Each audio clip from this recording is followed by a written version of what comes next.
Hello students, मैं नवीन Kumar JSPG college Hindi विभाग से MA हिंदी द्वितीय सेमेस्टर के विद्यार्थियों के लिए आज फणीश्वर नाथ रेणु के मैला आंचल उपन्यास में से बलदेव का चरित्र चित्रण आप लोगों को पढ़ाने जा रहा हूँ। सबसे पहले हमें पता करना होगा कि बालदेव है कौन।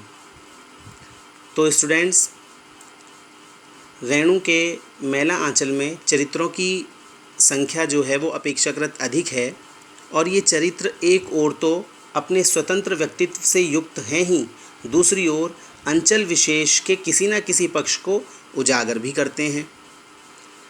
तो इस दृष्टि से जो चरित्र विशेष रूप से एक पाठक का ध्यान आकर्षित करता है वह है बालदेव का। अब ये बालदेव है कौन? तो मूल रूप से बालदेव मैरीगंज की समीपस्थ बस्ती चलनपट्टी का निवासी है और कथा के प्रारंभ से ही यह ज्ञात हो जाता है कि वह सुराजी है और गांधी जी द्वारा चलाए गए सन 1942 के भारत छोड़ो आंदोलन में 2 वर्षों की जेल भी काट आया है। इसी से कांग्रेसी क्षेत्र के साथ साथ ग्राम्य समाज में भी उसका मान है। बाल्यकाल में बालदेव ने नाना प्रकार के कष्ट भोगे थे। गांव के लोग उसको टुखा अर्थात अनाथ कहते थे। अगर माँ की दृष्टि में बाप मरे तो कुंवर, माँ मरे तो टूअर।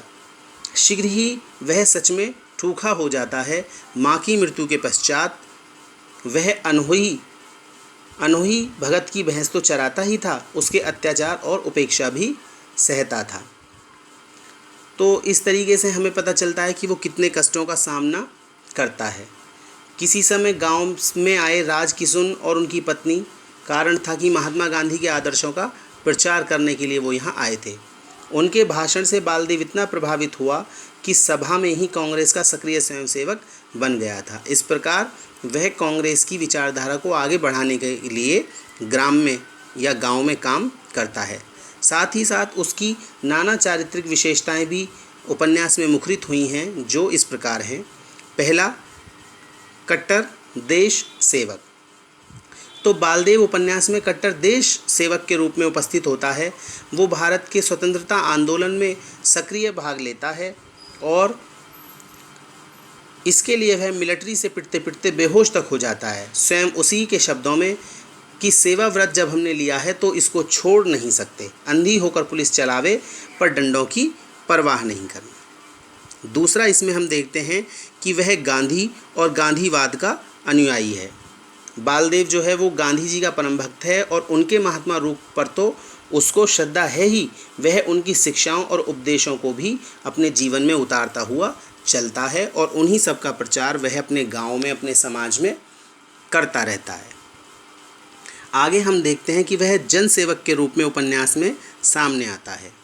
वह गांव में मलेरिया सेंटर खुलने पर, डॉक्टर का आना हो या चरखा केंद्र खुलने पर समाज सेविकाओं का आगमन, मठ पर आयोजित भंडारा हो या कपड़ा आदि का वितरण करना, सभी में बालदेव अग्रणी रहते हैं। वो किसी न किसी रूप में सेवा करते रहते हैं। सेवा का कोई भी अवसर वह छोड़ना नहीं चाहते।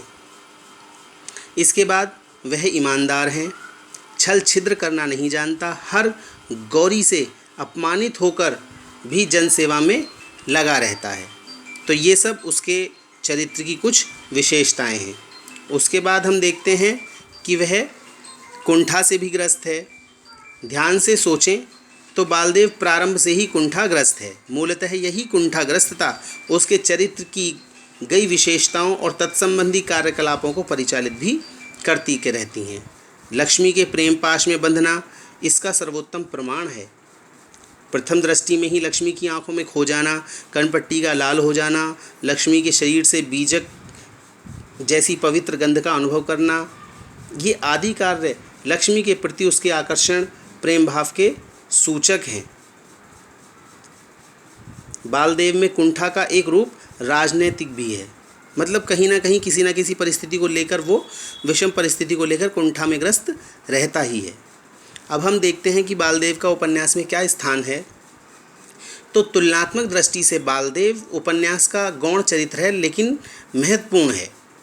कैसे कि वह आदर्शोन्मुख, यथार्थवादी, विश्वसनीय, स्वाभाविक और प्रभावशील तो है ही, अन्य पात्रों को कहीं ना कहीं प्रभावित भी करता है। जैसे डिस्ट्रिक्ट बोर्ड में के अधिकारी हों या खिलावन सिंह यादव हों, माईजी, रामकिशन, अन्य जिला कांग्रेस के अधिकारी हों, विश्वनाथ प्रसाद, महंत जी, लक्ष्मी आदि सभी उनके प्रभावित प्रशंसक हैं।